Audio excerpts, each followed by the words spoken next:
दोस्तों एक गांव पड़ता है और जो गांव था उसका नाम था समीरपुर। दोस्तों ये गांव जो होता है पाकिस्तान में होता है और उसी पाकिस्तान में एक आदमी रहते हैं जिनका नाम अमित साहू होता है। अनिल साहू की दोस्तों एक पत्नी जिनका नाम नेवला देवी होता है। दोस्तों जो नेवला देवी थी वह अक्सर ही बीमार रहा करती थी और उसके पति जो थे वह एक रिक्शा चालक थे और वे रिक्शा चला कर ही अपने घर का जो भी खर्चा वर्चा था वह उसे चलाया करते थे। लेकिन दोस्तों इधर जो अनिल साहू होते हैं वह अपनी पत्नी की जो अच्छा से इलाज नहीं करा पाते हैं, जिसके कारण दोस्तों जो नेवली देवी होती है वह अब इस दुनिया को छोड़ करके चली जाती। उस समय दोस्तों अनिल साहू की एक लड़की थी जिसका नाम नीतू होता है।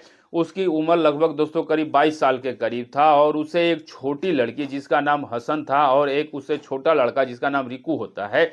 अब इस तरह के दोस्तों जैसे जैसे ही उसकी नीतू की माँ इस दुनिया को छोड़ के नेवला देवी चली जाती है तो सारे घर का जो कार्यभार होता है अब वो सारा नीतू को ही संभालना पड़ता था। घर का खाना बनाना और इन दोनों तीनों लड़कों का कपड़ा साफ सफाई करना, ये सारा काम जो होता था वो नीतू ही किया करती थी। और दोस्तों जो नीतू थी वह सरकारी स्कूल में इंटर की छात्रा थी और वह प्रतिदिन घर के काम करने के बाद वह अपने स्कूल भी पढ़ाई करने के लिए जाया करती थी।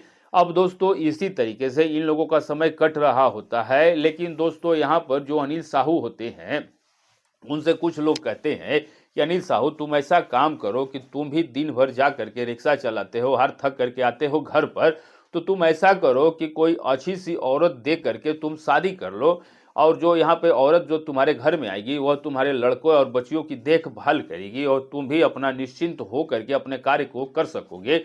तो अब दोस्तों जो अनिल साहू होता है वह इस सलाह को तो मान लेता है और आ करके अपने घर पे कहता है कि बेटी मैं शादी करना चाहता हूं और मैं शादी करने वाला हूं और तुम्हारी जो नई मम्मी आएगी वह तुम लोगों को बहुत ही अच्छे तरीके से देखभाल करेगी और तुम लोगों को बहुत ही ज़्यादा जानेगी और मानेगी और खाना भी बना करके दिया करेगी, कपड़े भी धोएगी। अब दोस्तों जैसे ही अनिल साहू इन सारी बातों को कहते हैं तो इनकी जो लड़की होती है नीतू, उसको तो बिल्कुल भी ये बात पचता नहीं है, क्योंकि नीतू अब समझने लगी थी कि जो हमारी सौतेली माँ जो आएगी हमारे घर में तो हमारे जो छोटे भाई और बहन हैं उनको बहुत ही ज़्यादा दिक्कतों का सामना करना पड़ेगा। तो अब दोस्तों नीतू नहीं चाहती थी कि जो मेरे पिताजी हैं वह दोबारा शादी करे। तो अब दोस्तों जब स्कूल में नीतू पढ़ने के लिए जाती थी तो क्लास में ऐसे ही बैठा रहती थी जैसे कि मन मार के उसे कुछ हो गया हो। उनकी सहेलियां पूछती थी कि नीतू क्या तुमको कुछ हुआ है क्या? तो अब दोस्तों नीतू वहां पर तो कुछ भी नहीं बताती है और आखिर बताए भी तो क्या बताए दोस्तों, बात ही कुछ ऐसा था। अब दोस्तों जो नीतू है ना बताने के कारण जो उसकी सहेलियां थी वो परेशान हो जाती है कि आखिर तुम्हें हो क्या गया है, क्या किसी से प्यार हो गया है या फिर किसी से मोहब्बत हो गई है। अब दोस्तों जो नीतू रहती है वह लास्ट में जा करके अपनी सहेली से बता ही देती है कि देखो ऐसी बात कोई भी नहीं है और जो मेरी मम्मी थी नेवला देवी वह अब इस दुनिया से चली गई और उनके गए हुए अभी 6 महीने का समय ही निकला है। तो जो मेरे पिताजी हैं वह फिर से दोबारा शादी करने के लिए इधर उधर बातें चला रहे हैं और मैं नहीं चाहती हूँ कि मेरे पिताजी हैं वह दोबारा शादी करें।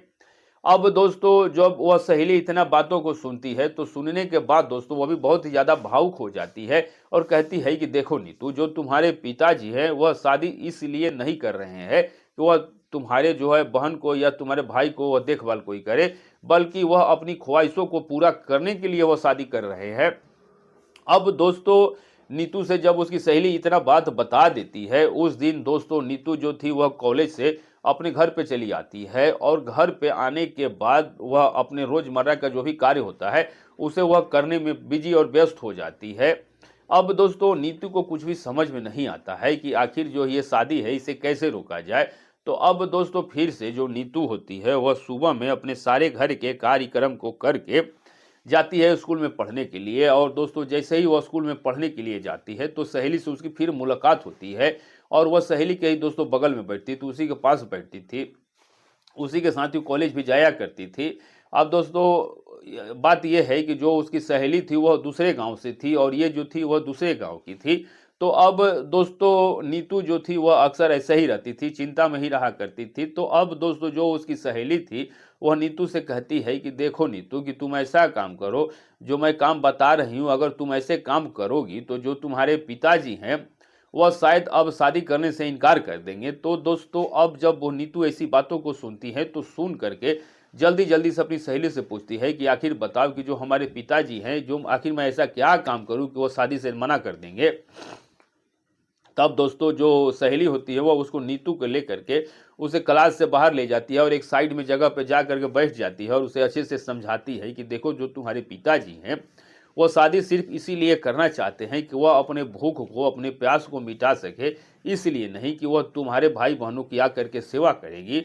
तो अब दोस्तों नीतू को कुछ भी समझ में नहीं आता है, तो नीतू फिर पूछती है कि आखिर बात क्या है, मैं आखिर ऐसा कौन सा काम करूं जिससे कि वह शादी नहीं करेंगे। तो अब दोस्तों उसकी सहेली कहती है कि देखो, जो तुम्हारे पिताजी हैं, जो भी उनकी आवश्यकता है और अगर वही चीज़ उनको मिल जाएगा तो वह शादी बिल्कुल ही नहीं करेंगे। तो अब दोस्तों जो सहेली होती है नीतू की, उसे बहुत ही विस्तार पूर्वक से उसे समझा देती है। नीतू भी समझ जाती है और उसके बाद दोस्तों अपने घर पे आती है नीतू। 3 बजे अपने घर पे आने के बाद नीतू जो थी वह घर के बर्तन वगैरह धोने लगती है, कुछ कपड़े थे उसे भी धोने लगती है और फिर शाम के समय में खाना बनाती है। और खाना बनाते वक्त जो समय होता है वो रात के तकरीबन 8 बज जाता है। तब वह अपने छोटे भाई और बहनों को खाना खिलाती है और फिर वह लोग रूम में चले जाते हैं सोने के लिए। तो जो नीतू के पिताजी थे वह अनिल साहू, वह देर रात को ही आते थे। तो और जब वह आते हैं घर पर तो अनिल साहू कुछ शराब भी पहले से पी करके आए थे। अब दोस्तों यहाँ पर नीतू उनसे कहती है कि पिताजी आप शादी मत कीजिए। अब दोस्तों अनिल साहू जो होता है वह वहाँ पर बहुत ही ज़्यादा अपनी बेटी पे बिगड़ जाता है और कहता है कि आखिर मैं शादी क्यों ना करूँ, तुम लोगों का ज़िंदगी नर्क हो जाएगा अगर मैं शादी नहीं करूँगा तो। अब इतना कहने के बाद जो नीतू थी वो कुछ भी नहीं बोलती है और नीतू अनिल साहू को खाना दे देती है। अनिल साहू खाना खा लेता है और खाना खाने के बाद अपने कमरे में जाके सो जाता है। दोस्तों रात के तकरीबन 10 से 11 बज रहा था। उसी रात के समय में दोस्तों जो नीतू होती है उसे नींद कहाँ आने वाली थी। अब नीतू जो थी दोस्तों वह रात के समय में उठती है और उठ करके अनिल साहू के कमरे में चली जाती है। अनिल साहू दोस्तों अभी जगा हुआ ही था। अनिल साहू कहता है कि बेटा क्या बात है, तुम इतनी रात को आखिर यहाँ पर क्यों, क्या करने आई हो। अब दोस्तों नीतू जो थी वह कहती है कि पिताजी मुझे अकेले डर लग रहा है, आज मैं यहीं पे सो जाना चाहती हूँ। अनिल साहू भी कहता है कोई बात नहीं, इसमें सो जाओ, इसमें क्या है। अब दोस्तों नीतू तो उस बेड पे सो जाती है, एक साइड वो एक साइड ये। अब दोस्तों दोनों सोने के बाद 1 घंटे तक जो नीतू रहती है वह अपने दिमाग में कही हुई सहेली की बातों को ही घुमाते रहती है। और आखिरकार दोस्तों ऐसा समय आ ही जाता है, जब ऐसा वक्त आता है दोस्तों तो उस समय जो उसका पिता होता है अनिल साहू, वह हरामखोर आदमी, वो भूल जाता है कि हमारे साथ में जो सोई है वो हमारी ही लड़की है। अब दोस्तों उसको इतना भूलने के बाद वह पहले से शराब भी पी रखा था और जो भी नहीं करना था वो सारे काम करने लगता है। अब दोस्तों नीतू भी नहीं बोलती थी क्योंकि नीतू नहीं चाहती थी कि हमारे जो पिताजी हैं वह ऐसा काम करे। तो अब दोस्तों इन दोनों के बीच में गलत संबंध बन जाते हैं और दोनों के बीच में प्रोग्राम होने लगता है। तो अब दोस्तों जब ये प्रोग्राम होने लगता है तो ये प्रोग्राम दोस्तों सालों साल चलता है और अब अनिल साहू जो होता है वह गांव वालों से किसी से भी शादी के बारे में, शादी का नाम भी नहीं लेता है। और गांव वाले भी अब सोचने लगते हैं कि आखिर जो ये अनिल साहू है पहले शादी करने के लिए बड़ा बेचैन था, लेकिन अब आखिर क्या ऐसी बात हो गई कि यह शादी का अब नाम ही नहीं लेता है। अब दोस्तों जो नीतू थी वह प्रतिदिन अपने घर के काम को करती थी और पढ़ने के लिए जाया करती थी। अब दोस्तों जो ये अनिल साहू था वह प्रतिदिन रात के समय में नीतू के साथ ही प्रोग्राम किया करता था। और कभी कभी तो दोस्तों जो ये नीतू थी अब प्रेग्नेंट हो जाती है तो अनिल साहू जो था वह बाजार से, मार्केट से कुछ ऐसी दवाइयाँ ला करके दे दिया करता था जिससे कि नीतू जो रहती है वह खाली हो जाती थी, क्लियर हो जाया करती थी। अब इसी तरीके से दोस्तों इन लोगों का ये काम चल रहा था। तो अब दोस्तों जो नीतू का शरीर होता है वो फैलने लगता है और जब एक लड़की की शादी हो जाती है और शादी होने के बाद जो शरीर होता है वो फैलने लगता है, उस तरीके से दोस्तों अब नीतू का शरीर भी फैलने लगता है। इसी तरीके से दोस्तों और भी ज़्यादा समय निकल रहा था और ये जो अनिल साहू है वह उस लड़की की शादी करना चाहिए था, तो वह उसके साथ वो प्रतिदिन अपना प्रोग्राम करता था। और इस तरीके से दोस्तों अब जो नीति की उम्र होती है वो 25 साल की हो जाती है। 25 साल के होने के बाद गांव के जो अड़ोस पड़ोस की जो कुछ महिलाएं थी वह कह रही थी कि नीतू आखिर इतना दिन प्रतिदिन मोटा कैसे होते जा रही है, इसका पेट बाहर की ओर आते जा रहा है। तो अब दोस्तों कहीं ना कहीं ये बातें तो छुपने वाली थी नहीं, गांव के लोगों को आहिस्ता आहिस्ता ये पता चल जाता है। अब दोस्तों जो नीतू जो थी वह प्रतिदिन जब अपने कॉलेज पढ़ने के लिए जाया करती थी तो गांव के जो कुछ लड़के थे वह उस लड़की को अक्सर पीछा किया करते थे। कोई छेड़खानी किया करता था तो कोई दोस्तों उसके स्तन को भी पकड़ लिया करता था, लेकिन वह घर पर के आकर के कहती तो दोस्तों यहाँ जो उसका पिता था वह कुछ भी नहीं कर पा रहा था। अब इस तरीके से दोस्तों जो नीतू रहती है वह तकरीबन 8 महीने की प्रेग्नेंट हो जाती है। तो अब दोस्तों नीतू ना तो कॉलेज में पढ़ने के लिए जाती है और ना ही कहीं जाती, सिर्फ अपने घर पर ही बैठे रहती थी। अब एक दिन का समय ऐसा होता है कि दोस्तों जो अनिल साहू था वह घर पे नहीं था, वह कहीं गया हुआ था अपने रिक्शा चलाने के लिए काम पे। उसकी छोटी भाई बहनें जो थी वो लोग भी अपने अपने स्कूल में पढ़ने के लिए गए थे। और उस दिन दोस्तों जो नीतू होती है वह उसको कॉलेज में पढ़ने के लिए नहीं जाती है और एक रूम में ऐसे ही बैठे बैठे वह चिंता सोचने के बाद कुछ ऐसा कदम उठा लेती है कि दोस्तों जब आप लोग भी सुनिएगा तो हैरान और परेशान हो जाइएगा। दरअसल दोस्तों जो नीतू होती है वह घर में ही एक फंदा बनाती है और उसी फंदे से लटक जाती है, झूल जाती है।